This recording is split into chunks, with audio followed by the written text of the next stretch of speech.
Film का नाम रख दिया है सरजमीन, लेकिन ना तो इसकी कहानी का सर है और ना ही फिल्म देखने के बाद पैर रखने के लिए नीचे जमीन बचेगी। दुनिया का सबसे अनलकी इंसान है ये बॉलीवुड स्टार। पहली फिल्म सच में दिमाग से पैदल निकली और दूसरी वाली को देखकर दिमाग में गोली मारने का मन करेगा। लेकिन दोनों के बीच में कॉमन क्या है जानते हो? गैस तो करो ना। अपने स्टूडेंट का करियर बचाने करण जौहर दोनों बार मैदान में उतरे हैं। जी हाँ, डायरेक्ट आपके घर ओटीटी पे करण जौहर के खजाने से बाहर निकली है फिल्म सरजमीन, जिसको जियो हॉटस्टार पे ढेर सारे एड्स के साथ देख सकते हो आप। फिल्म में एड है या एड में फिल्म समझ नहीं आता। फिल्म की कास्टिंग देखकर इतना लालच आ रहा था ना, इतने तगड़े एक्टर्स, लेकिन जितना उल्टा इस्तेमाल इनका हो सकता था उसकी भी लिमिट्स पार हो गई। ऐसा सिनेमा बनाया है जिसके बदले में पाप नहीं श्राप लगना चाहिए। 2 घंटे से थोड़े कम की फिल्म है ये, और शुक्र है इतने में ही खत्म हो गई। टॉपिक आप जानते ही हो, देशभक्ति की आड़ में नए एक्टर्स का करियर चमकाना। हाँ, तो कहानी एक सोल्जर की है जिसके लिए कंट्री कम्स फर्स्ट, देश के सामने अपने परिवार को भी कुर्बान कर देगा। हंसते हंसते 2 बार सोचेगा तक नहीं। और बिल्कुल होता भी ऐसा ही है। 2 पकड़े हुए टेररिस्ट को छुड़ाने के बदले सोल्जर के बेटे को किडनैप कर लेते हैं और अदला बदली की डील हो जाती है। लेकिन फिर से देश के लिए प्यार परिवार पे भारी पड़ता है और बेटा हमेशा हमेशा के लिए उस पार और पापा सोल्जर इस पार। अब तो गिल्ट भी रहेगा, बेटे को बचा ना सका।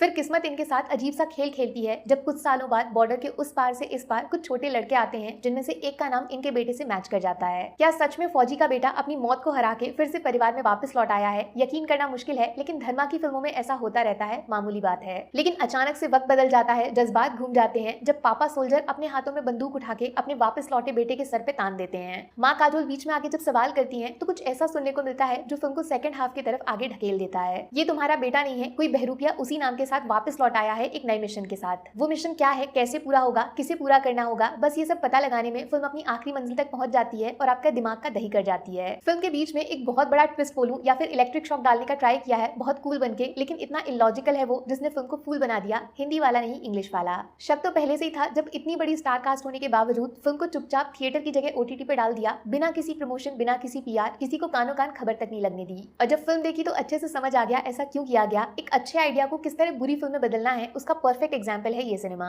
जिन हाथों ने इस फिल्म को बनाया वो तो फिर भी अनजान थे, लेकिन जिन हाथों ने फिल्म देखने के बाद भी इसको ऑडियंस के लिए पास कर दिया, उन हाथों के साथ वही होना चाहिए जो ताजमहल के टाइम हुआ था। सोल्जर की लाइफ में फिल्म है यार, थोड़ी तो मर्यादा रख लेते। लॉजिक तो छोड़ ही दो, बाकी फिल्मों में कौन सा ज्यादा लॉजिक इस्तेमाल होता है। लेकिन इसका मतलब ये तो नहीं है कि कुछ भी बना दोगे। काजोल का कैरेक्टर इस फिल्म में जिस तरह वेस्ट हुआ है उसके लिए गरुड़ पुराण में अलग से सजा लिखी है। इब्राहिम खान का मुझे समझ नहीं आ रहा इनकी मूवी सिलेक्ट कौन कर रहा है। भाई करियर शुरू होने से पहले ही खत्म करना चाहते हो क्या? बेचारे पृथ्वीराज को भी बर्बाद कर दिया। अच्छा खासा मलयालम सिनेमा में इज्जत बना रखी थी, 2 घंटे में सब कुछ, हर चीज पे पानी फेर दिया। नहीं, सस्पेंस तो है लेकिन उस पर भरोसा दिलाने वाली अच्छी कहानी नहीं है, सच्ची फीलिंग्स नहीं है, और म्यूजिक वगैरह भी बच्चों जैसा है। सॉरी, बच्चे भी नहीं देखेंगे इस फिल्म को। 5 में से 1 स्टार मिलेगा, वो भी फिल्म के जबरदस्त आइडिया के लिए, जिसका उतना ही इस्तेमाल हुआ जितना चाकू की अंग्रेजी में के का होता है। नेगेटिव्स के लिए तो अलग से पूरा वीडियो बनाना पड़ेगा, इग्नोर कर देते हैं। ठीक जैसे आप इग्नोर कर दो कि इस नाम की कोई फिल्म रिलीज भी हुई थी। थिएटर में जाके महाअवतार नरसिम्हा देखो।